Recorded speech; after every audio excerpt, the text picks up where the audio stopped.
नमस्ते दोस्तों।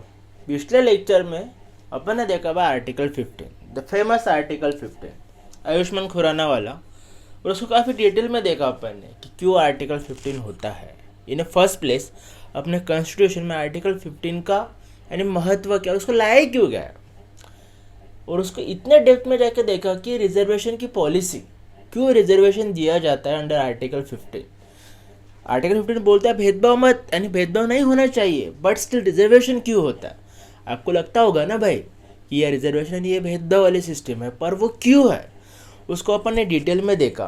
और अपन ने ये भी देखा कि रिजर्वेशन कहाँ पे नहीं होना चाहिए, कहाँ पे होना चाहिए, कब कैंसिल होना चाहिए। और मैंने मेरा स्टैंड भी बताया कि रिजर्वेशन कहाँ पे नहीं होना चाहिए फॉर द एससीज एंड एसटीज टू। तो उसी के चलते आज जो अपना आर्टिकल है ना, आर्टिकल 16 यानी equality of opportunity in public employment, ये भी ना कुछ उसी ट्रैक पे है।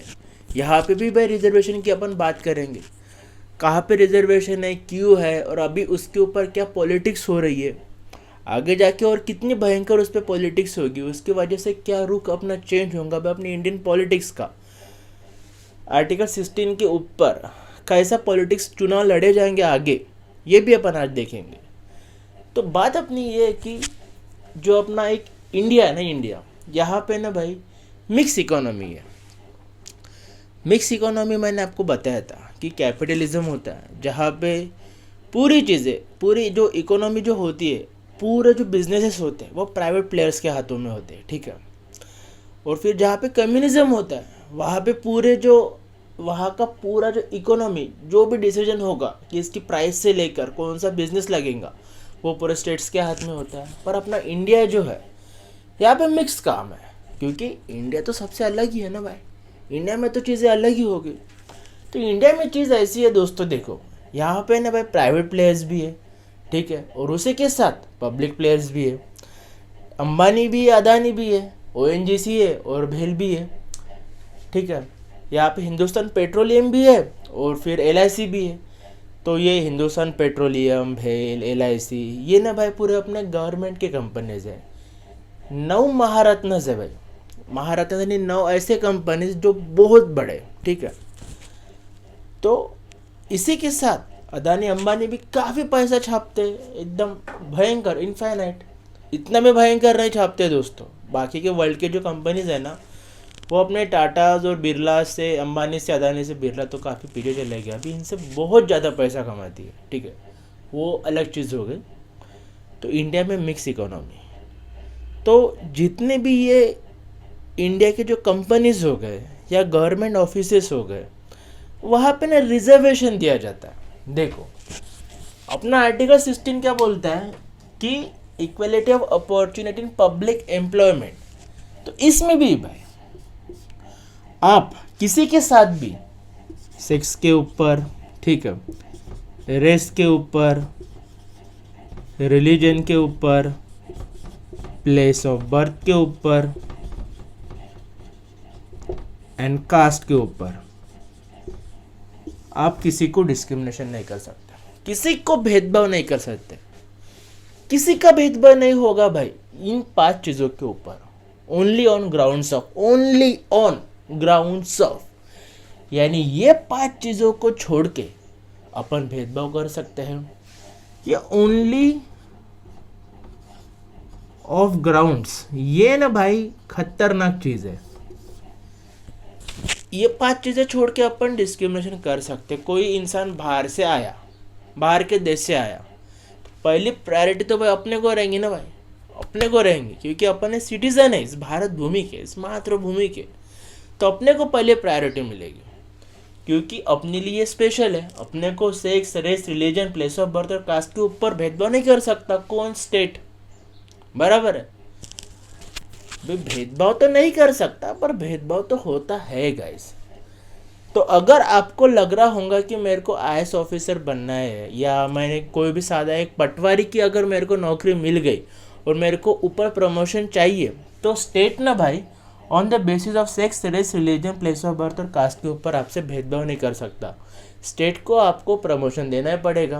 प्रमोशन जाने दो, एग्ज़ाम होने के बाद जो आपके लिए रिजर्वेशन है, अरे रिजर्वेशन सिस्टम पे बाद में आएंगे। तो जो भी एग्ज़ाम होंगी तो उसके ऊपर ना भाई ये चीज़ों के ऊपर वो आपके साथ भेदभाव नहीं कर सकता, ऐसा अपना आर्टिकल 16 बोलता है।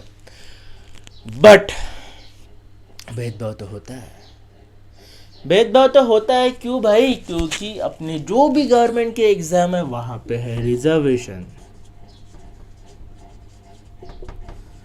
वहां पे है रिजर्वेशन। और पहले रिजर्वेशन था एससी और एसटी को,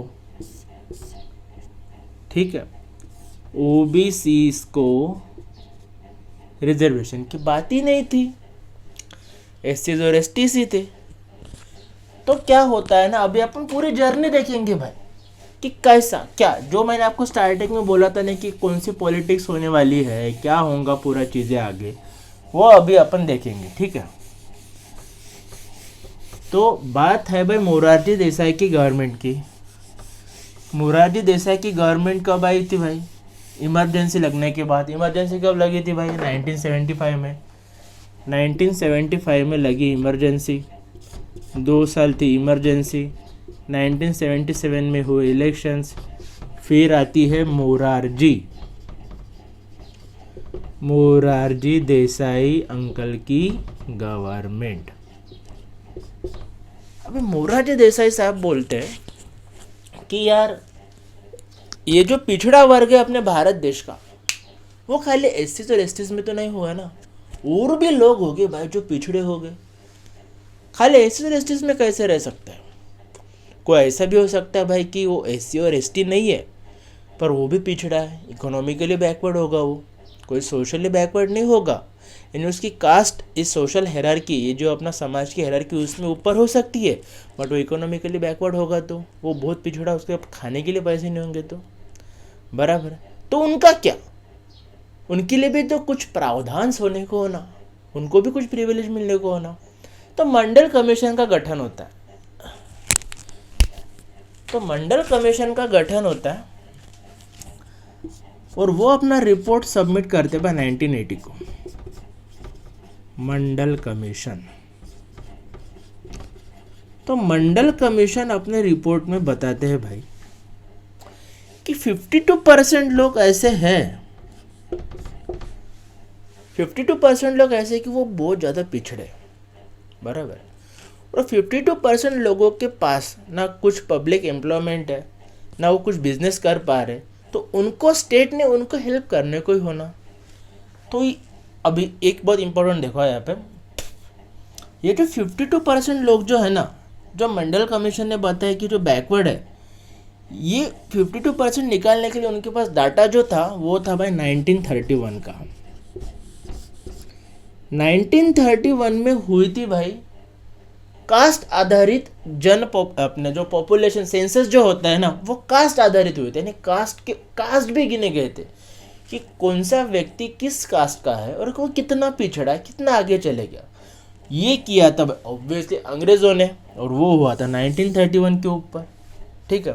तो 1931 के डाटा को लेके 1980 में रिपोर्ट सबमिट होता है, यानी 80 में से 30 गए ऑब्वियसली 50 साल के बाद, कि 52% लोग हैं भाई ओबीसी यानी अदर बैकवर्ड क्लासेस, यानी एससी और एसटी को छोड़ के भी और ऐसा समाज है अपने भारत देश में जो कि पिछड़ा है, और उनके लिए आप 27% का रिजर्वेशन रखो ताकि उनको अपन जॉब्स दे सके, बराबर है। एससी और एसटी के लिए कैसा है भाई? 7.5 है और 14.5 है। लेट मी सी, 14.5 है और 7.5 है क्या? एक ही मिनट। तो एससी के लिए भाई 15%, एससी के लिए 15%, ठीक है। एसटी के लिए 7.5%। तो मंडल कमीशन बोलता है कि ओबीसी के लिए भाई 27% का आप रिजर्वेशन दो क्योंकि और भी समाज पिछड़ा है।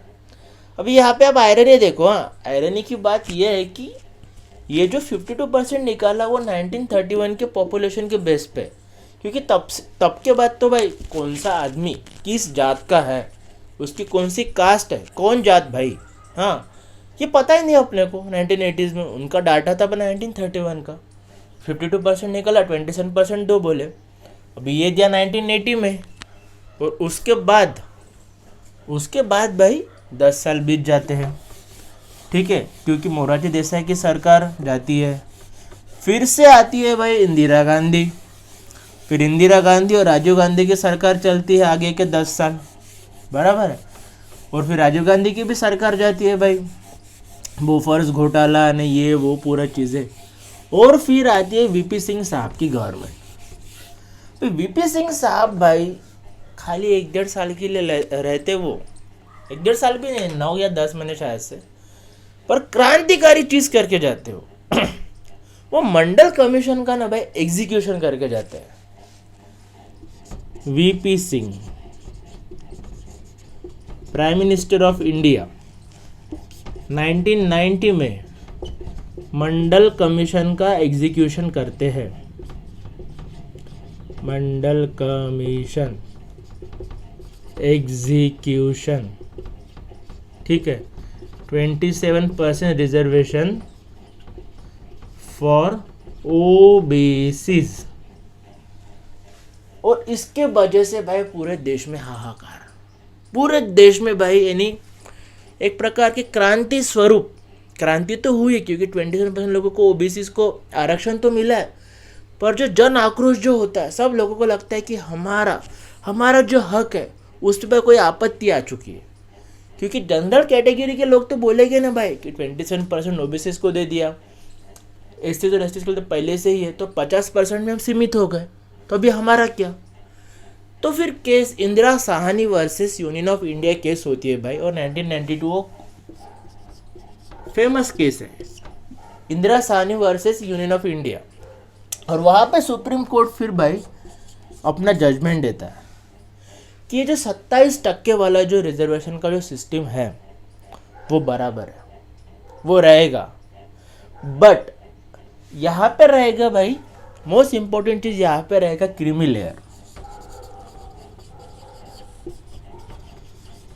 यानी जो भी कोई ओबीसी का होगा, ओबीसी कैटेगरी में आता होगा, ठीक है, और उसकी अगर एनुअल इनकम कुछ सर्टेन अमाउंट से है, पहले अभी 8 लाख जो थी, 8 लाख के ऊपर अगर उसकी एनुअल इनकम जाती है तो उसको रिजर्वेशन नहीं मिलेगा, बराबर, सीधा साधा सिंपल गणित था भाई। क्या है, इसके लड़के को नो रिजर्वेशन क्योंकि वो उसका क्रिमिनल तो वैसे भी ऊपर जा रहा, बैंक के मैनेजर को नो रिजर्वेशन क्योंकि उनकी भी ऊपर जा रहा, तो ओबीसी के लड़कों को जिनकी क्रिमिनल यानी 8 लाख के ऊपर जिनकी वार्षिक जो उत्पन्न है, ठीक है, एनुअल जो इनकम जो 8 लाख के ऊपर है, उनको नो रिजर्वेशन।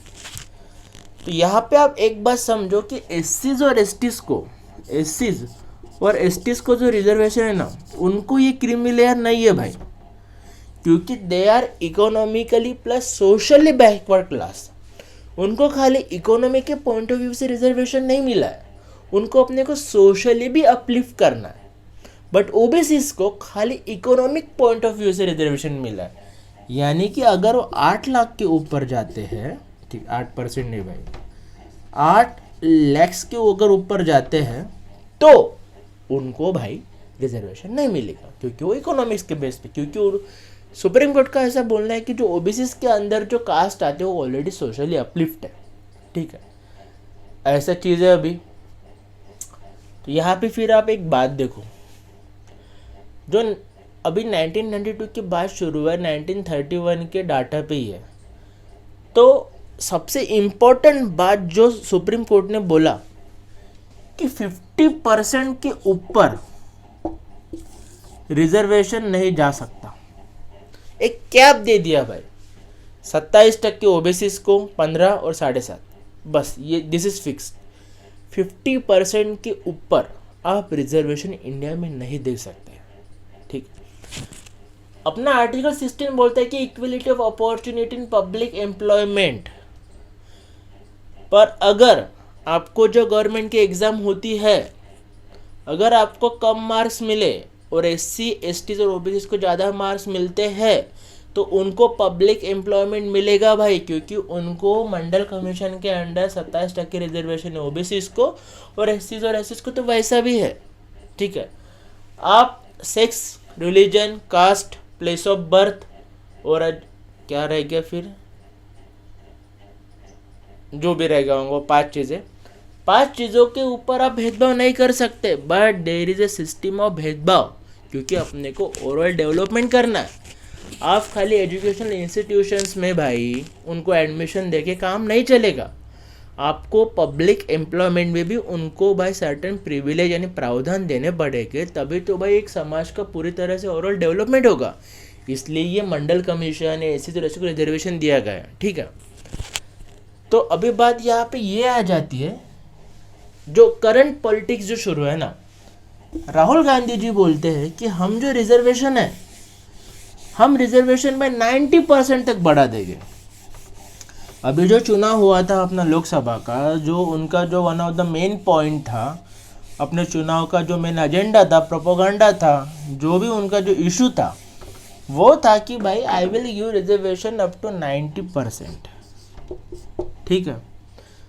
उसके पीछे का उनका लॉजिक ये है कि 1931 के बेस पे अगर तुम 1980 में 27% का रिजर्वेशन बताते हो फॉर द ओबीसीज, तो उनकी जनता यानी उनकी पॉपुलेशन कितनी बड़ी होगी अपने को तो पता ही नहीं, क्योंकि वो तो 1931 का आंकड़ा। तो उनका बोलना है कि भाई तुम कास्ट सेंसस करो, कास्ट सेंसस करो, यानी जो अपना सेंसस होगा, देखो लास्ट सेंसस हुआ तो 2011 में, ठीक है। तो अभी अपना होना था भाई 2021 में, क्योंकि 10 साल बाद होता है। तो बीजेपी ने तो भाई सेंसस किया ही नहीं। तो उनका ऐसा बोलना है कि बीजेपी सेंसस क्यों नहीं कर रही, और अगर सेंसस करती है, करने को तो होना ही, अगर करती तो उसमें कास्ट सेंसस भी करो, क्योंकि इससे अपने को पता चलेगा कि किस कास्ट का कितना आदमी है और उसके हिसाब से उसका रिजर्वेशन भी मिलना चाहिए।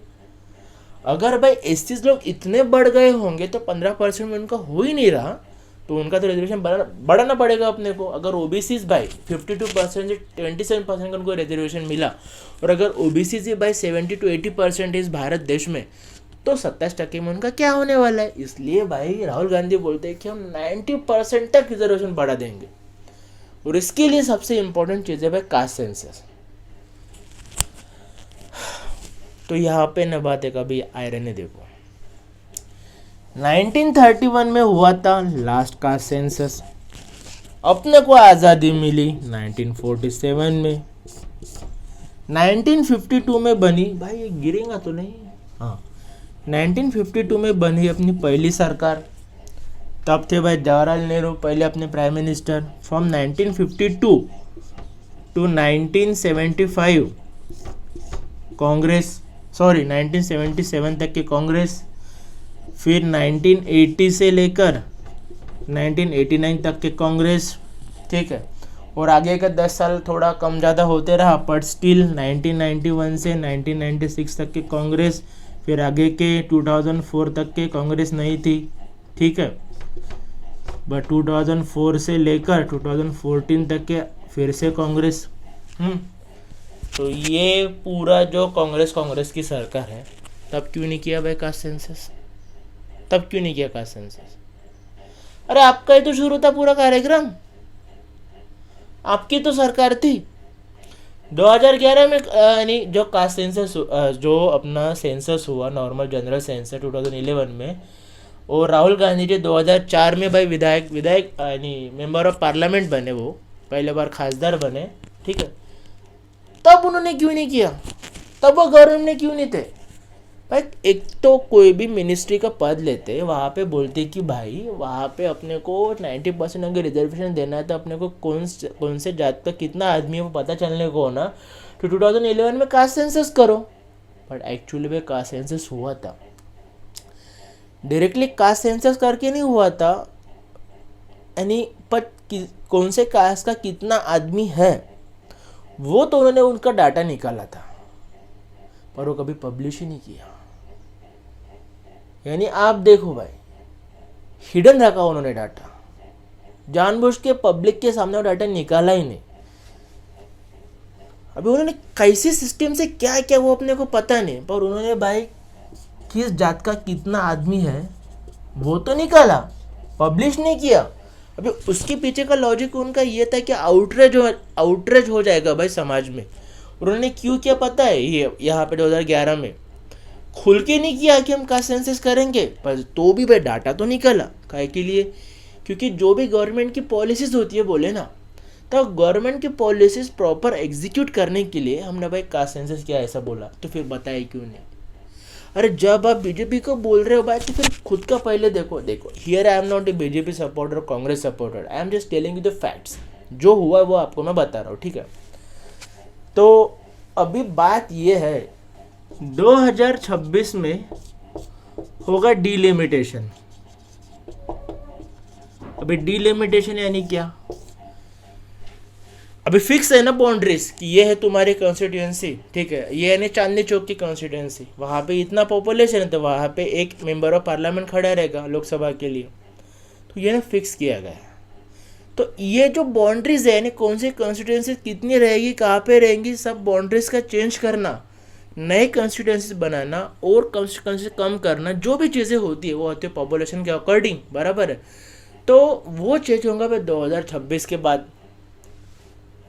और जब डिलिमिटेशन होगा तो आपके पास और ज़्यादा पावर हो सकती है कि अच्छा कहाँ पे क्या करना है, तब शायद से हो सकता है भाई कास्ट सेंसस या नॉर्मल सेंसस, जो भी सेंसस। क्योंकि अगर अपने को डिलिमिटेशन करना है और कौन से कॉन्स्टिट्यूंसी को कहाँ पे क्या करना है, उसके लिए अपने को पहले सेंसस तो करना पड़ेगा। विदाउट सेंसस अब डिलिमिटेशन कैसे करेंगे, कैसे कॉन्स्टिट्यूंसी चेंज करेंगे। तो मोदी साहब तो भाई राह देख रहे 2026 की, कि हम हमारा जो नया पॉलिसीज है कि कैसे इलेक्शंस जीतेंगे वो अपन डिज़ाइन करेंगे भाई 2026 में। इसलिए उन्होंने 2021 में किया नहीं भाई सेंसस, ऐसा लोगों का बोलना है। हो भी सकता है।